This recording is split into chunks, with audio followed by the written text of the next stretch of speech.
Don't park your spirit. Find the path beyond harmony. We are so powerful as beings. Nothing can tell you your path except for you. Once you start on this path, you can't turn around. Don't park your spirit there. You did it. You chose it. That's what you wanted. Because every choice you make affects your life. If you believe it, things are going to work for you because they parked their spirit. Wherever you go, there you are.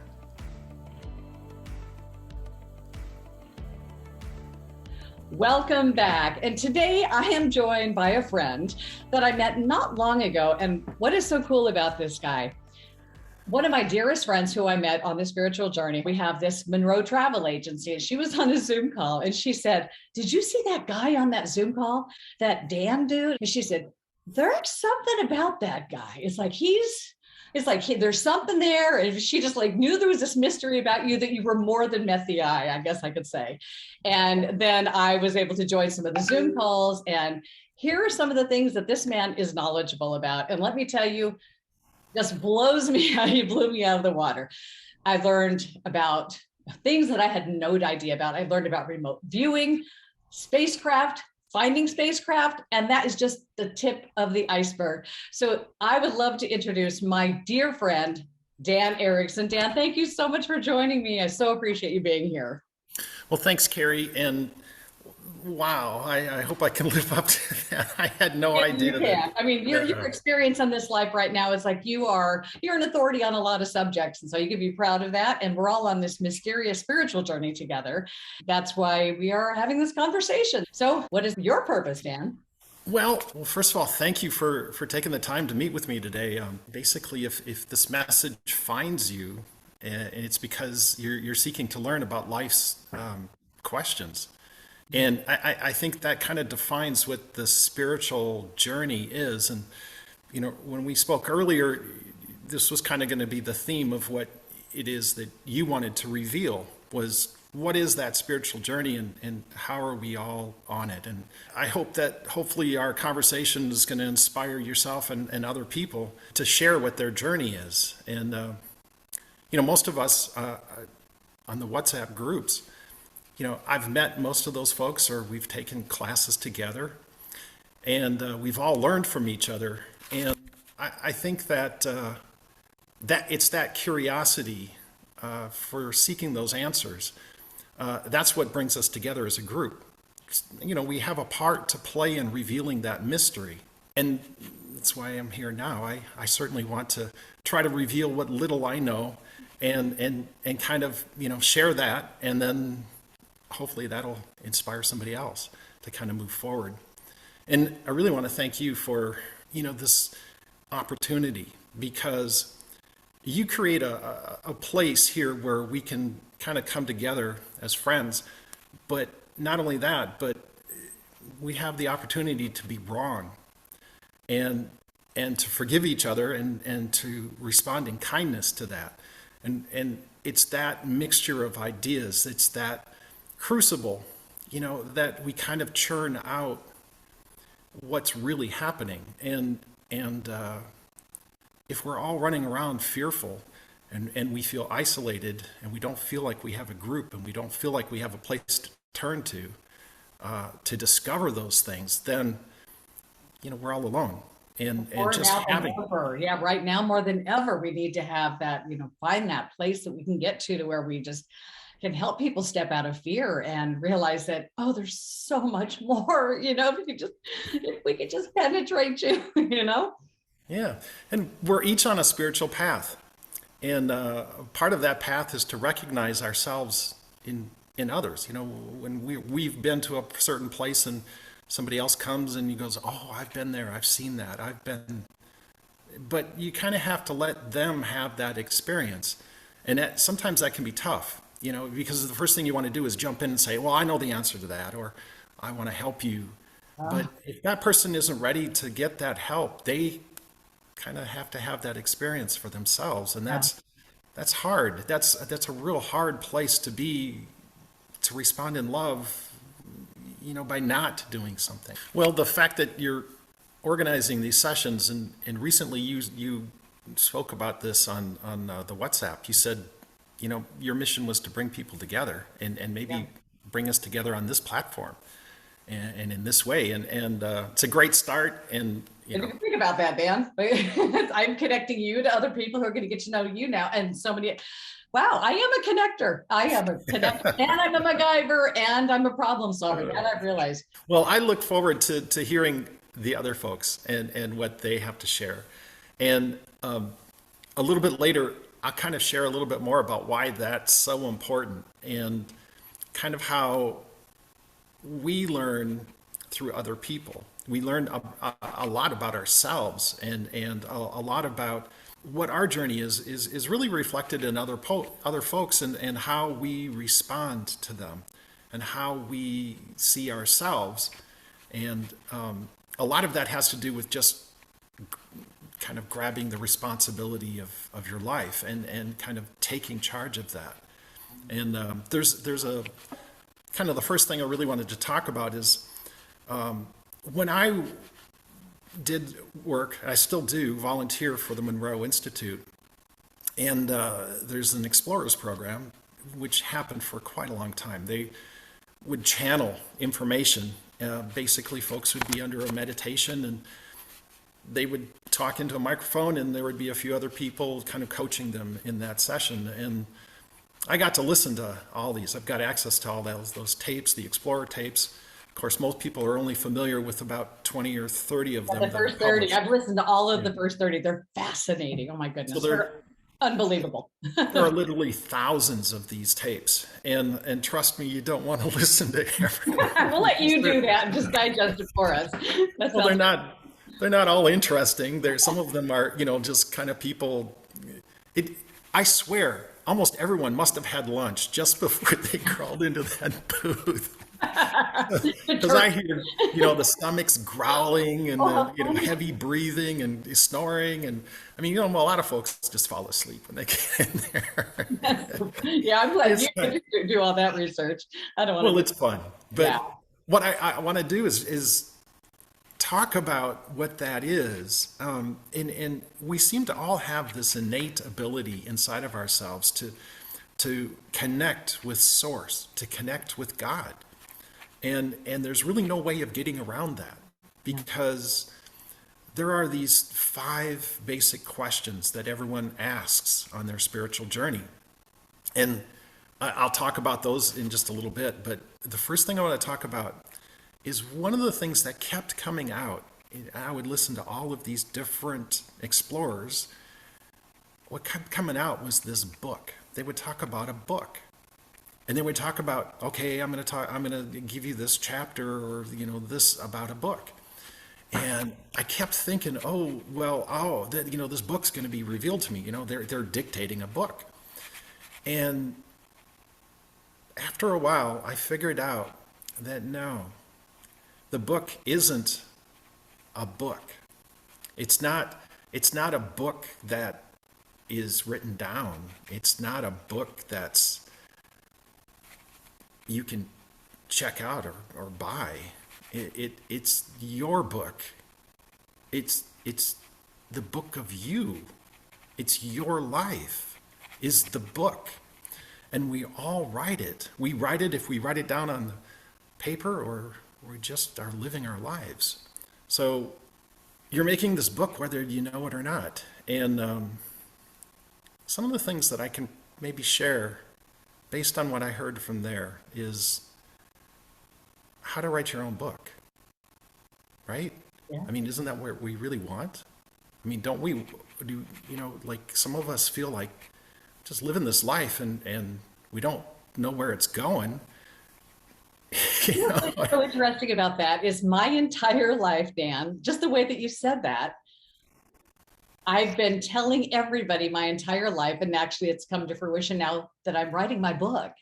I'm writing my book and it's like that it kept changing. I'd get 4 chapters in and then my life changed so substantially that I'm like, those are old news. And then I'd start a new book.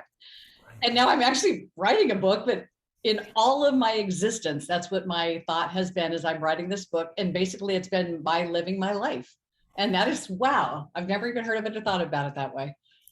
Yeah. And some of us will write the book and write it down in pages and share it and sell it. You'll do that. But it's a living book. It's a book that's always changing. And the really neat thing is you get to write it. Not only what's happening now, but what happened. You can change what's in the book. You can change the outcome of the book. It's just really cool, and it's a wonderful metaphor. And well, I love that. I really love this. I've never thought of it this way. And what you're going to need to go deeper into is the fact that we all know we could change the future, but they're like, what are you talking about? I can change back there. And so, yeah, want to go a little deeper on that? well, yeah, and in fact, that is the most important thing, is to change your past, because the spiritual journey is to conquer your fears. It's to rewrite your past. It's to rewrite how you understand the trauma that you've gone through, the things that you faced, and to the only way you can elevate out of that is to fix it. And the only way to fix it is to understand it. And not let those things define who you are. Yeah. Right. Walk away Absolutely. from every old story, walk away from it. Right. Well, that's it exactly, is what defines who you are. Who's defining that? Who's telling you what you are? Yep. I mean, do you want somebody else to tell you who you are and what you are and how or do you want to do it? Do you want to take charge of that? Because ultimately, that's the real thing. That's what you're here for. That's I'm going to what share the something journey super, is. yeah, I'm going to share something super, super personal right now that probably shouldn't be shared, but the fact that I know these people won't watch it is why I'm going to do it. Someone very dear to me right now, very dear, is going through this thing to where how people address this person, how they see this person is the thing this person wants to be defined. It's like, I want you to see me this way and use these words to describe me. And if you don't, you're hurting my feelings. And this is very personal, very close person. And I'm like trying to help them understand that by doing this, you are giving me all your power. When you have expectations of others, of how they need to treat you, how they need to talk to you, it's like you're setting yourself up for failure constantly. And it's like, you've handed me your power. If I don't say these words, then you are going to be crushed. It's like, I mean, this is like a struggle that's going on right now, but it's just like, I'm like, how do I describe to somebody who doesn't get any of this that you can't do that? You're setting yourself up for a lifetime of failure. And so, wow, this is a very timely episode. This person is watching this episode, I'll have you know, because I have no other way to describe it. I've been thinking about how do I define this and how do I say it? So thank you. You're helping me with this right now. Wow. Well, remind me to go there if I don't. So I'll try to make sure we get there. But so, I'll redefine what the purpose is. So my purpose in these discussions is just to share my observations of what a spiritual journey is. And I'm not here to tell you the answers. Okay. I'm just going to give you the possibility of getting your own answers, how to figure it out yourself. Because look, I'm just a person. I'm full of flaws. If you put your stock in me and keep coming to me for your answers, well, I'm going to give you the best answer I got today, and tomorrow it might be different because I'll learn something new. I'll be at a different spot, but you don't need me to get your answers. Those answers come from you and your relationship to God. That's the bottom line. That's as simple as it gets. There's no, people want to make it more complicated than that, but it's very simple. How do you respond in every instance in a compassionate way? How do you respond in love? How do you respond no matter what's going on?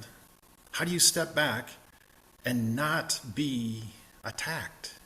Not to take it personally. How do you become this observer?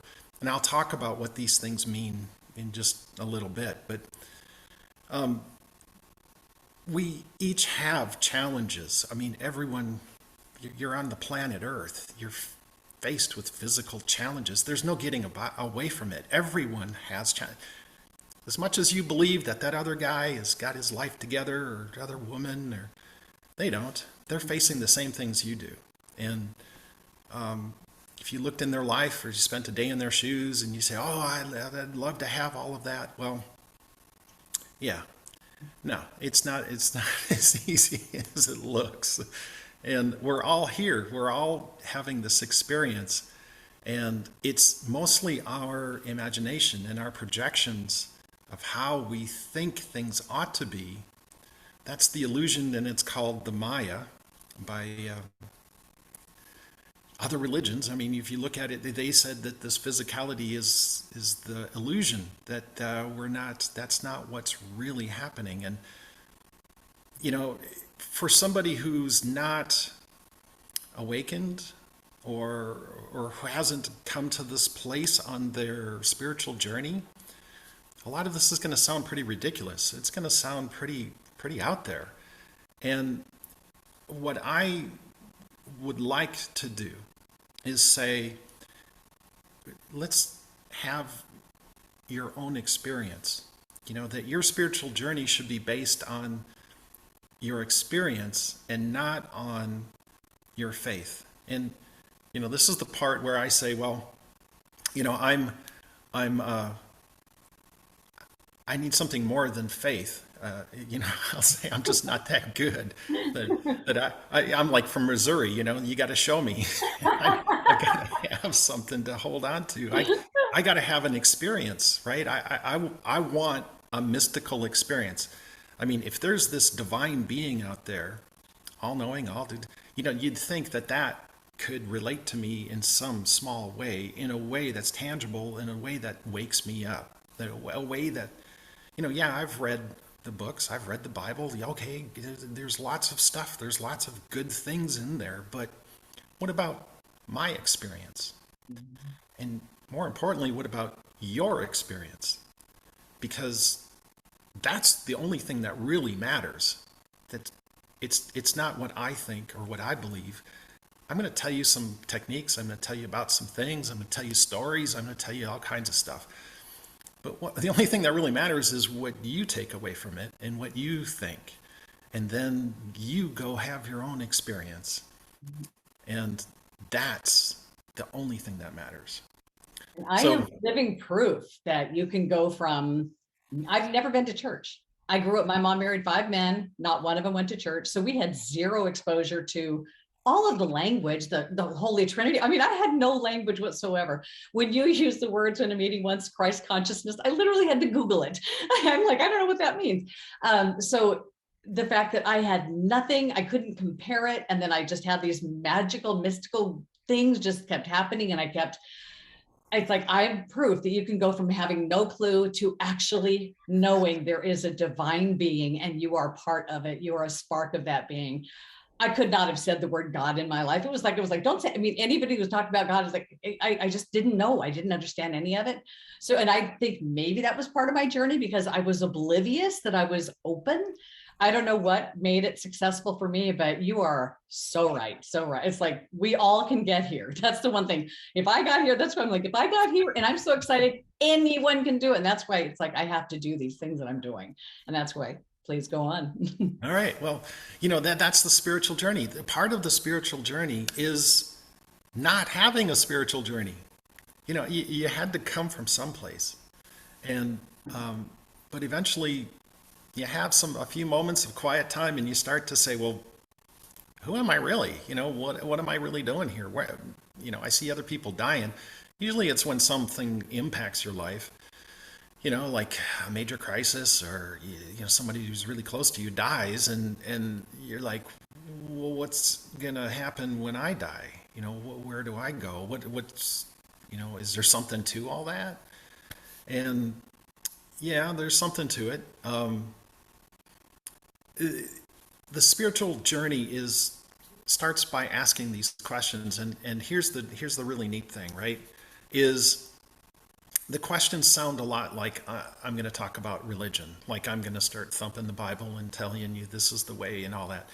Look, that's fine. That is a way. And if somebody else has already been down that journey, hey, maybe you should read some of that. because they might have a clue because they actually already, read, they spent some time working on that, and then you wouldn't have to reinvent the wheel. But the thing is it's not just one religion. All the religions try to answer the same questions. They try to tell you who you are and why you were created and where you came from and where you're going. And I mean, that's what the role of religion is. And, pick and choose whatever one you want. Religion is supposed to give you an experience that creates the conditions under which you can have a mystical experience that wakes you up, that makes you allow yourself to understand that you have a spirit and that spirit can be awakened and it has a relationship separate from your body. And what's really interesting is, as I was going through the material from the Monroe Institute, then all of these things kind of came spilling out, but not in Christian or not in reference to the Bible. And I'm going to cover some of that in a little later session. And if you're wondering, what I am discussing is biblical and it is in there. So, so I'm not going off track either. Well, yeah. And what I can say here is, before I get to those 5 questions, and I'm going to tell you what they are, the 5 fundamental questions of life. So it's, who am I? Where do I come from? Why was I created? And what can I do? And where am I going?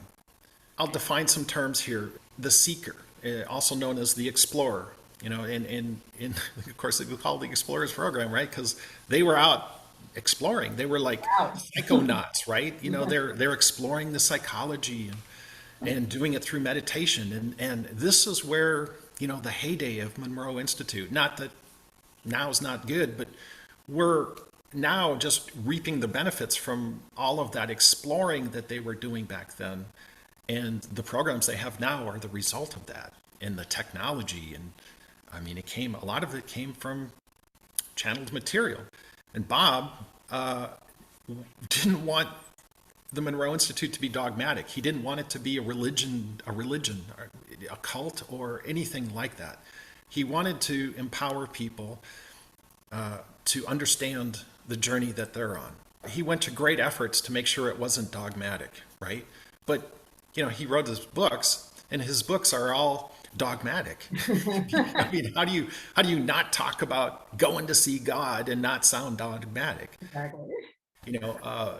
And of course, I'm trying to discover the sources for some of the Explorer material, but it turns out the Explorer material was the sources for what he did, the programs. So I mean, that information that was drawn came from these sessions. And it was very much genius on their part that they were able to convert these things into practical exercises, into meditations that lead people to that. And I sound like a salesman for Monroe, and I assure you I'm not. I just appreciate what they did, and I appreciate the great opportunity I have to go in there and look at that stuff. And so if other people are interested in volunteering, go for it. They certainly, there's an opportunity there for other folks to be involved. So the seeker, I'll go back to the definition, I'm sorry. The explorer. Hopefully you're the seeker, and hopefully you're the one who's starting your spiritual journey by asking some questions, and these 5 questions. Who am I? So you keep defining that. Who you are keeps changing as you go through life. And when I get to that, I'll talk about it in greater detail. But there is a very fundamental difference between when you were a kid and going to school, or even when you're going to college. Mostly when you get to college, you've kind of got to the point where you're learning what you want to learn.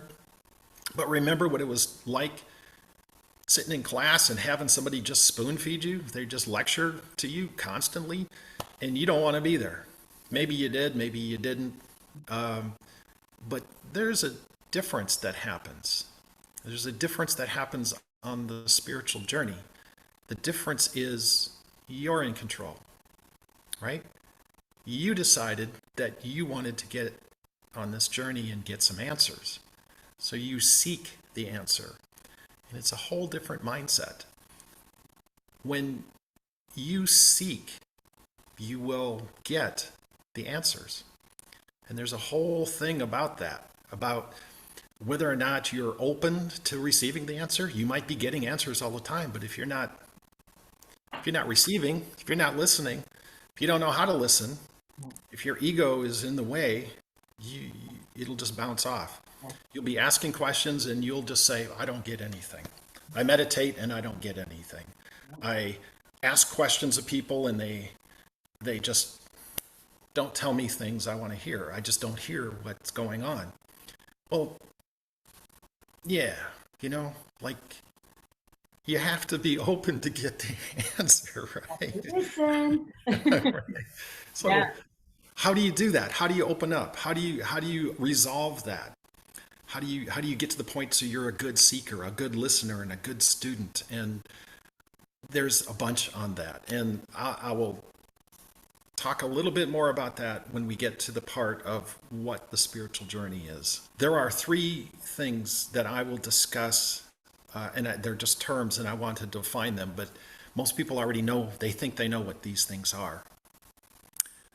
The physical body, and most people are very familiar with what the physical body is, but it's what you see. It's also what you use your senses. Your physical body is your senses and your environment. Everything that's material is referred to as the physical or the physical body.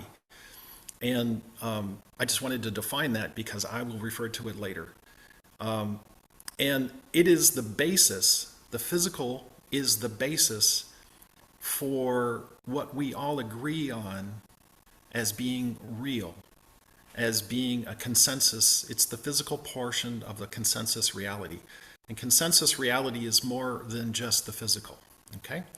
And the next one is the emotional body. And this is the portion of our internal experience. And the emotional body is used to form memories, and it's to guide you or teach you about having a pleasant experience or an unpleasant experience. I mean, sometimes you wouldn't know the difference if you didn't have a feeling about it, right? Or a feeling associated with actions. And the emotional body is what prompts you, it inspires you to motion, emotion. It moves you into motion. You might have just been not concerned, and then somebody will tell you something and it'll trigger you. And then suddenly you're concerned, suddenly you're angry, or you're passionate. Emotion can override the intellect or the mental body, and I'll talk about that in just a second. But it's also the power in your life, and it's what gives it flavor and inspiration and passion, and it's really, what it's. A lot of people want to ignore that part. They want to suppress it and control it, but it has its function too. It has its way of thinking, and it is no less valid than the other 2 portions, the physical body and the mental body.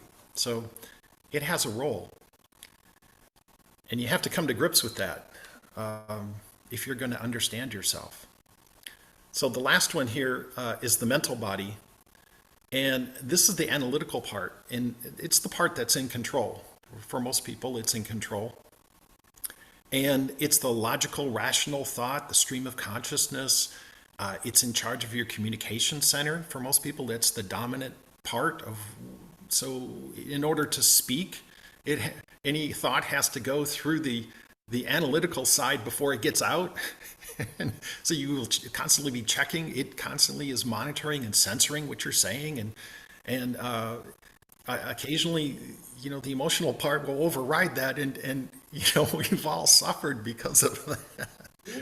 Right? So You know exactly what I'm talking about because you've experienced it. And we have these, and that's not to say that we are three different people. You know, we're a physical person, we're an emotional person, we're a mental person. No, this is all combined together. We're an amalgamation of those things, but they're components of how we do stuff. Now, there's another aspect of life that's not these three: the physical body, the emotional body, and the mental body. It's called the observer. And, you know, I did a video for the Monroe Institute on the observer and what it is, and it was an hour-long thing, and I encourage you to go look at it. We can attach it. We can, if you get it to me, we can add it in the link, and they can click and go to it if they want to. Cool. All right. I'm only going to give it maybe 3 lines here, so I hardly feel like I'm giving it any. But the observer is this outside thing, right? If you think about walking on a beach and the memory that you have of walking on the beach and it's outside of you, that memory, you don't see the memory looking through your eyes. You get to see your body and you see whoever you were with you, like it was some kind of a little drone flying around behind you.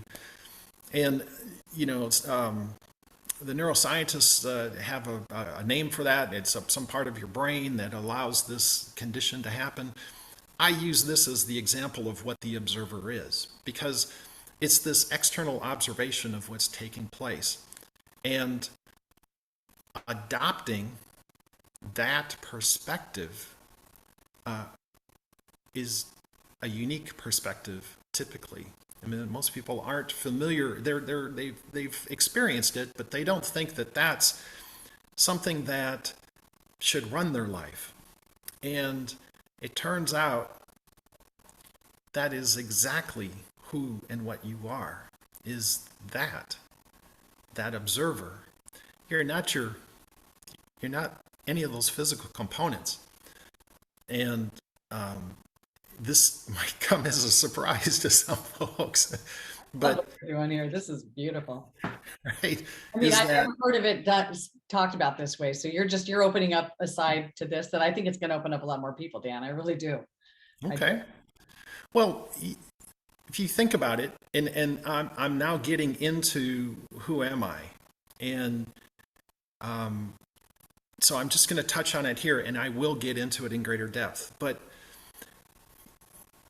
when you adopt this perspective of this observer, from that perspective, you see your life like it's a book.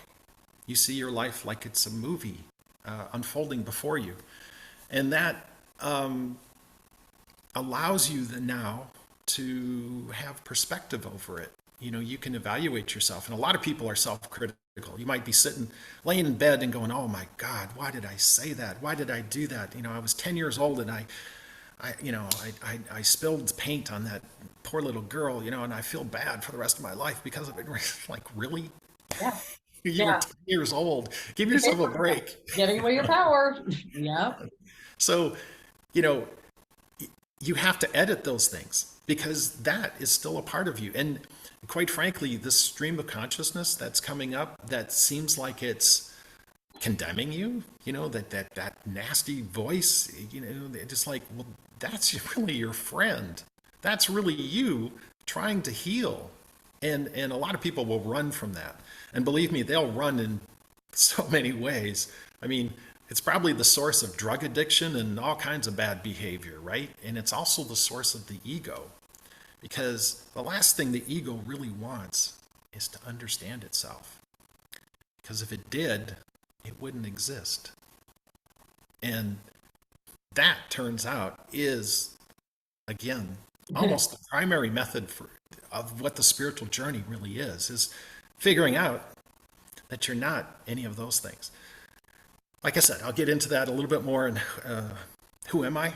So I've kind of set up now the defining terms for answering the 5 questions, because I'll use these as a reference, and when I refer back to them, you'll kind of remember what I said, I hope. Anyways, because I use them in slightly different ways, right? Now, the the last term that I want to talk about is the mystic. And this is an important thing to understand because it's more about understanding the perspective that I'm applying. It's not about me per se, but it's about how I'm seeing this relationship and how I'm pursuing it. And if I don't say it, then it's not obvious. It doesn't become clear. So the mystic's perspective, and Jen provided us with a video, gosh, not even a week ago, about Martius de Stefano. Yes, he's awesome. I watch him on Gaia. Yeah. And what you're going to hear when you listen to him is a lot of what I'm going to tell you next. But when he says it, it's kind of all over, and I'm going to try to condense it.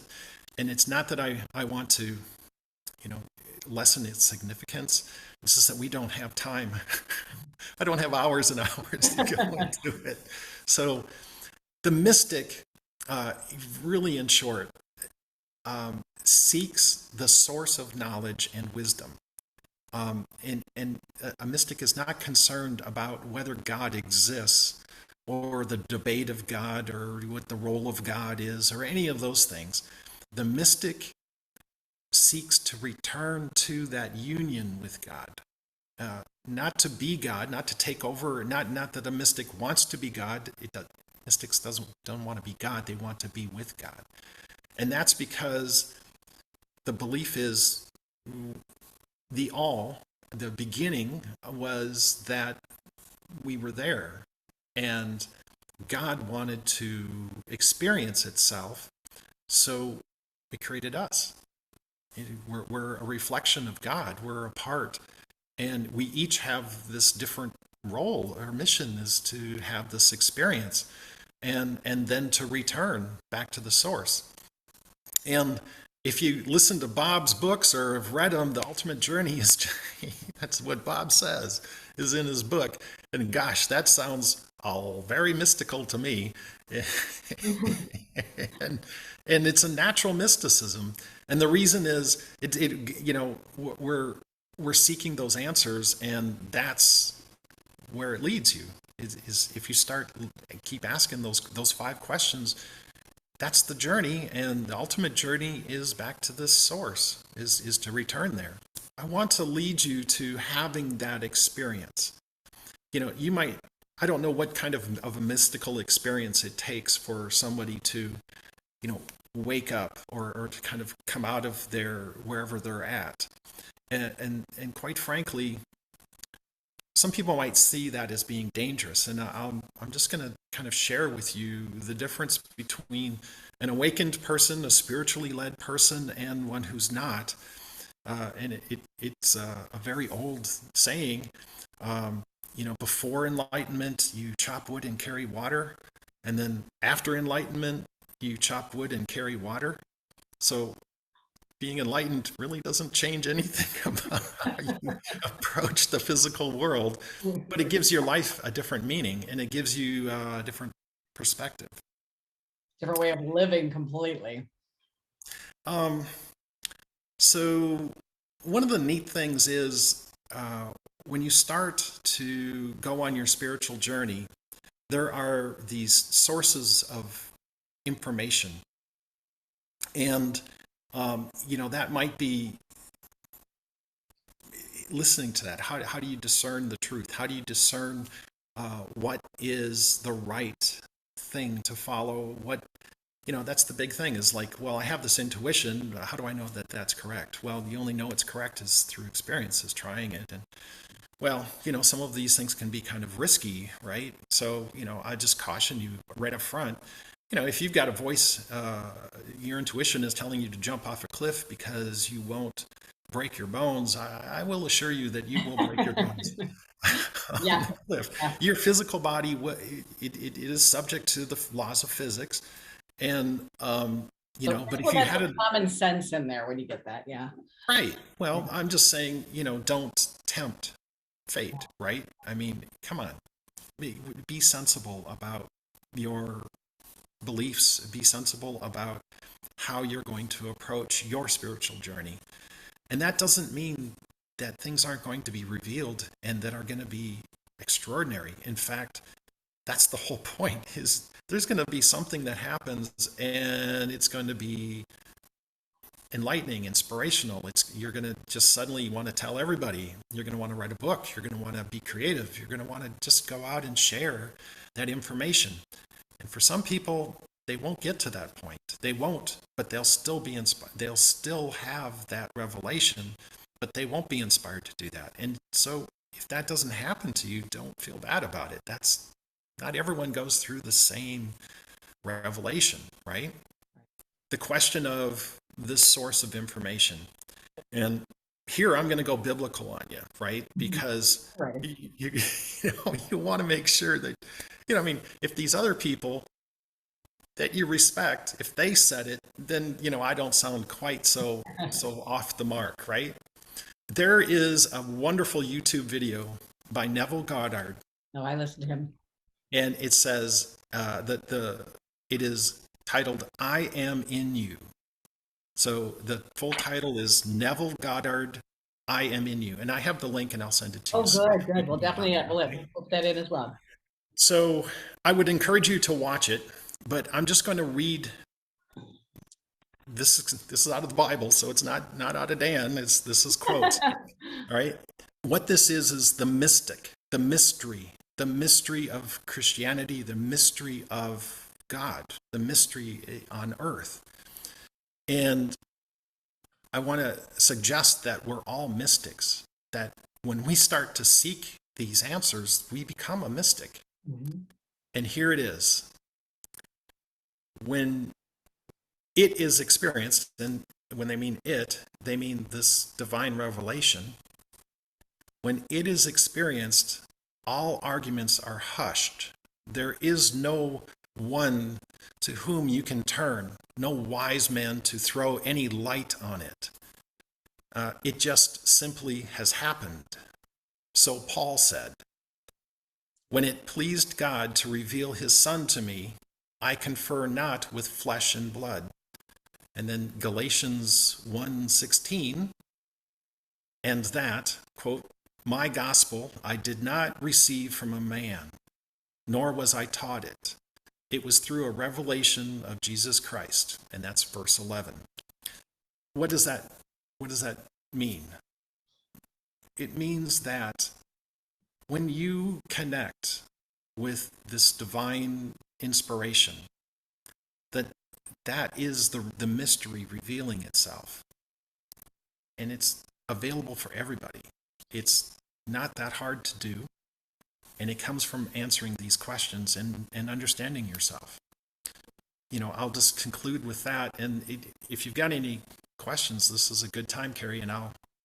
Well, what I loved is what I heard Matthias Di Stefano say when I watched his show. I mean, I watched he does get really deep. I mean, his language, it's like it's in his show, but it's like you hang in there, you get it. But he said, and he gave me the answer to why are we here? And the way he said it was so simple.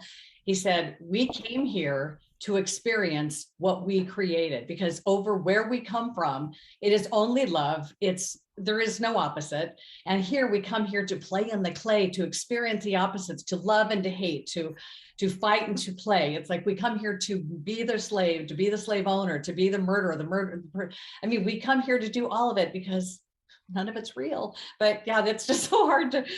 We're playing in a place that most people just can't even fathom, but you know what? I'm so glad I'm playing in the sandbox with you. And we're coming back with more Dan Erickson. So we're going to wrap up this one, but we're going to answer those 5 questions. So any final comments for this one, Dan? Well, thanks, Gary. This was fun already. And yeah, so we covered a bunch of things. We went over some definitions and we got a good introduction. And the next one here, we're going to talk about who am I? And so all the links, I will have all in the comments in the YouTube video. So he will send everything over. It will all be there. So thank you so much, Dan Erickson. And we're going to come back and talk to Dan yet again.